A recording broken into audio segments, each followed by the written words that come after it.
स्वागत है दोस्तों आप सभी का फिर से एक नई वीडियो में। दोस्तों आज का ये वीडियो दोस्तों जेकबोर्ड के दोस्तों क्लास 9 के सभी विद्यार्थी के लिए बहुत मोस्ट इंपोर्टेंट वीडियो रहने वाला है, ठीक है। क्योंकि दोस्तों आज की इस वीडियो में हम लोग देखने वाले जेक झारखंड अद्वित परिषद क्लास 9 एग्जामिनेशन 2024 का कल दोस्तों आप सभी का जो सामाजिक विज्ञान का 2 मार्च को सामाजिक विज्ञान यानी कि सोशल साइंस का एग्जाम होने वाला है, ठीक है। आज दोस्तों आपका 4 सब्जेक्ट का एग्जाम हो चुका है। तो आज की इस वीडियो में हम लोग दोस्तों जिस प्रकार से कल एग्जाम में आपका क्वेश्चन रहेगा, ठीक है, उसी प्रकार के क्वेश्चन आज की इस वीडियो में हम लोग सोल्व करेंगे, इसलिए आप वीडियो को अंत तक देखिए। सारा दोस्तों के साथ इस वीडियो को जरूर शेयर कीजिए। टोटल 40 क्वेश्चन है और 40 को हम लोग आज की इस वीडियो में सोल्व करने वाले हैं। तो चलिए दोस्तों बिना देरी के वीडियो को शुरू करते हैं। जितना सारा दोस्तों को जरूर शेयर कीजिएगा। पहला प्रश्न कहता है 1815 ईस्वी में किस युद्ध में फ्रांस की हार हुई? तो वाटरलू के युद्ध में फ्रांस की हार हुई, ठीक है। पहला ऑप्शन इसका जो करेक्ट आंसर हो जाएगा।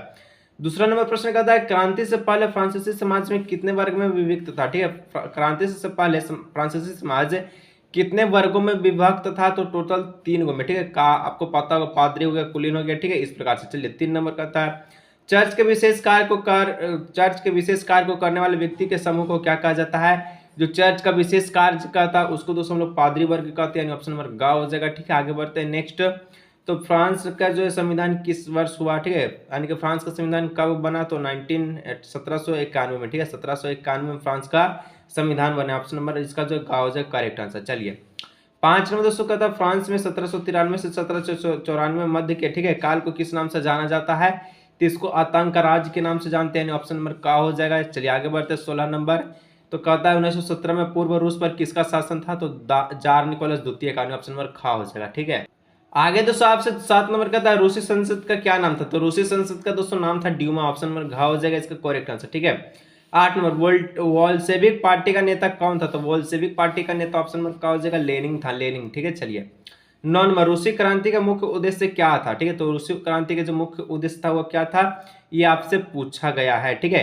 तो यहाँ पर देखिए इसका जो करेक्ट आंसर हो जाएगा प्रथम विश्व युद्ध से रूस को हटाना, जमीन किसानों को देना, कारखानों और मजदूरों पर नियंत्रण, गैर रूसी जातियों का समानता जो दर्जा देना, यानी ऑप्शन में इसका जो हो जाएगा घ नंबर उपयोग सभी, ठीक है। जितना बात कहा गया सब सही है, ठीक है।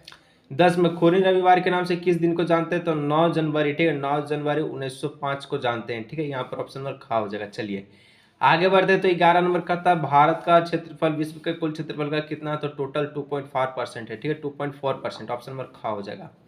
आगे बढ़ते 12 नंबर बोला है कि भारत की मानक यमनोत्तर रेखा कितना है? तो 82.5 डिग्री, ठीक है, 82.5 डिग्री है अंश, ठीक है, ऑप्शन नंबर ग हो जाएगा 82.5 डिग्री अंश पूर्वी देशांतर। आगे बढ़ते हैं 13 नंबर। कर्क रेखा किस राज्य से नहीं गुजरती है? तो कर्क रेखा याद रखिएगा 8 गुजरात से गुजरता है, जिसका सूत्र होता है यानी कि ट्रिक होता है मित्र पर गमछा झा, ठीक है, जिसमें गुजरात, झारखंड, मध्य प्रदेश तीनों से गुजरता है, लेकिन घ नंबर ओडिशा से नहीं गुजरता, ऑप्शन नंबर घ हो जाएगा, ठीक है। 14 नंबर विश्व का सबसे ऊंचा शिखर माउंट एवरेस्ट किस देश में स्थित है?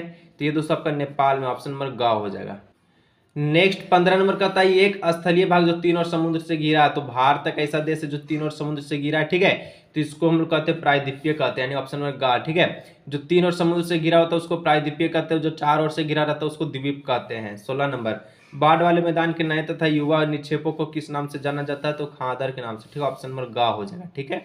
चलिए 17 नंबर गोवा के दक्षिण में स्थित पश्चिम तटीय पट्टी को किस नाम से जानते हैं? पश्चिम तटीय पट्टी को दोस्तों कोंकण नाम से जानते हैं, ऑप्शन नंबर ग हो जाएगा।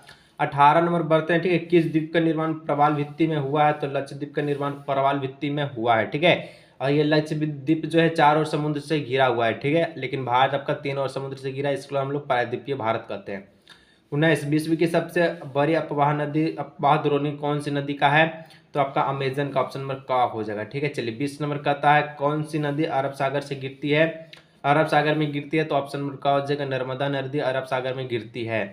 21 पालमपुर गांव में कितने परसेंट जो जनसंख्या अपनी आजीविका के लिए कृषि पर आधारित है? ठीक है, फार्मर पर आधारित है, किसान पर आधारित है। तो टोटल आपका जो है 75%, ठीक है, ऑप्शन नंबर ग हो जाए इसका करेक्ट आंसर। 22 में कहता कि खरीफ फसल की अवधि क्या है? तो खरीफ फसल का अवधि जो है जून से, ठीक है, जून से आपका जुलाई, ठीक है, जून से जुलाई, यानी ऑप्शन नंबर का हो जाएगा, ठीक है। चलिए नेक्स्ट दोस्तों 23 में कहता हरित क्रांति का संबंध किससे है? ठीक है, और शेयर जरूर कीजिएगा दोस्तों जितना सा दोस्तों, और सब्सक्राइब नहीं किया सब्सक्राइब कर लीजिएगा। 10th में दोस्तों अच्छा से अच्छा नंबर लाना है, सब्सक्राइब जरूर करके रखिएगा, ठीक है। हरित क्रांति का संबंध किससे है?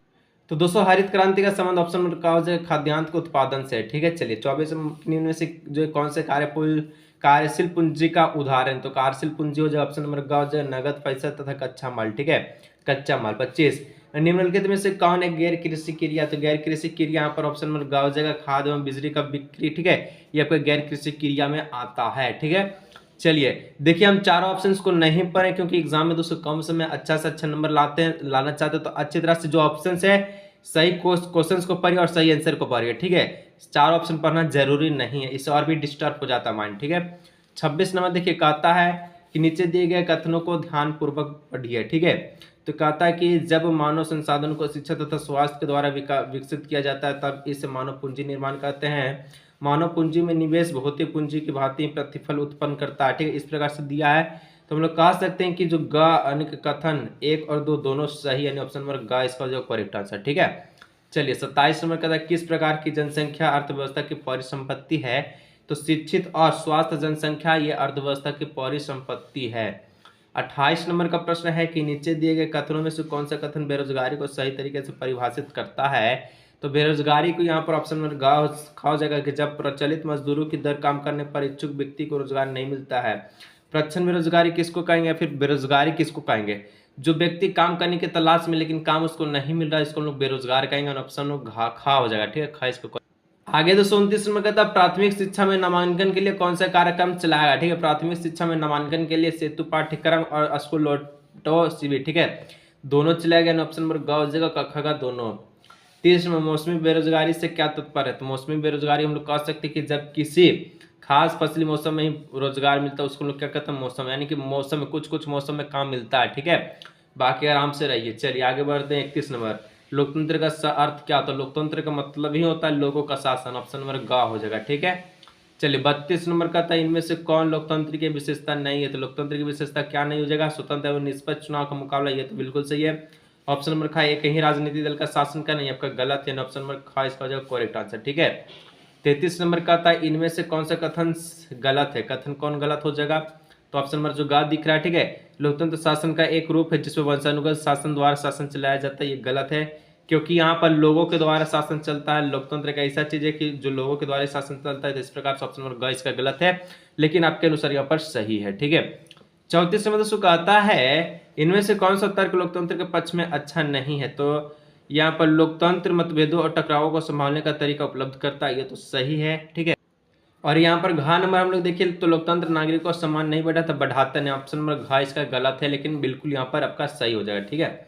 35 पाकिस्तान में जनरल परवेज मुशर्रफ ने, ठीक है, कब सैनिक तख्ता पलट की अगुवाई की? तो ये आपका दोस्तों 1992 में किया था, 1992 में, ऑप्शन नंबर का हो जाएगा। आगे बढ़ते हैं तो 36 में दक्षिण अफ्रीका कब स्वतंत्र हुआ? तो दक्षिण अफ्रीका याद रखिएगा 1994 में स्वतंत्र हुआ, ऑप्शन नंबर घ इसका हो जाएगा करेक्ट आंसर। 37 नंबर रंगभेद की नीति, ठीक है, रंगभेद की नीति इनमें से किस देश में प्रचलित है? तो दक्षिण अफ्रीका में प्रचलित, ऑप्शन नंबर ख हो जाएगा। चलिए 38 नंबर भारतीय संविधान सभा के सदस्यों की संख्या कितनी है? तो 299 है, कितना? 299, ऑप्शन नंबर ग नंबर, ठीक है। चलिए आगे बढ़ते हैं। 39 लोकतांत्रिक संविधान में इनमें से कौन सा प्रावधान नहीं रहता? ठीक है, तो शासन प्रमुख का नाम में प्रावधान नहीं रहता, ऑप्शन ख इसको हो जाएगा करेक्ट आंसर, ठीक है। चलिए आगे बढ़ते हैं अंतिम 40 पर प्रश्न की ओर। और इस प्रकार से दोस्तों आप जो आप एग्जाम जो क्लियर हो जाएगा, ठीक है। और शेयर नहीं किए जरूर शेयर कीजिए, दबा के सब्सक्राइब करके रख लीजिए ताकि 10th में कोई दिक्कत ना हो और 90% पार हम लोग ला सके, ठीक है। चलिए अंतिम प्रश्न का आता है कि भारतीय संविधान सभा ने किस दिन अपना काम पूरा किया? तो 26 जनवरी, ठीक है, 1949 को अपना काम पूरा कर। तो इस प्रकार से आज की इस वीडियो में लोग जो क्लास 9th का, ठीक है, सामाजिक विज्ञान जिसको SST कहते हैं उसका हम लोग फुल सोल्यूशन को देखे, टोटल 40 क्वेश्चन। तो वीडियो अच्छा लगे दोस्तों लाइक शेयर सब्सक्राइब जरूर कीजिए, मिलते हैं हम लोग नेक्स्ट वीडियो में, ठीक।